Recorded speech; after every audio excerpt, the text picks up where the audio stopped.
So, dito tayo magbukang ng nakuha nating kalabasa tuloy ng bayabas. Ito, tignan natin. Dito talaga tayo kakain ang kinuha nating bayabas sa... alam niyo na kung ano nasa paligid. Subukan natin. Ang sarap! Ang sarap!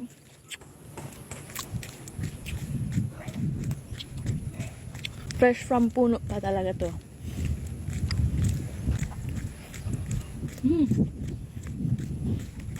Ang sarap. Pero may mga friends na nagpapahinga. Andito ako sa malapit sa isang puno na naman. Kaso, walang hinog na. Nga.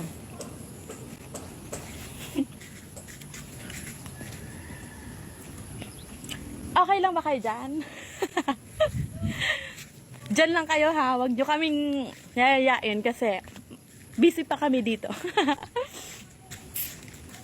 Ang lawak guys is in fairness siguro kada isang pamilya may isang malaking para pag nagagathering yung family may pwesto sila kagaya neto.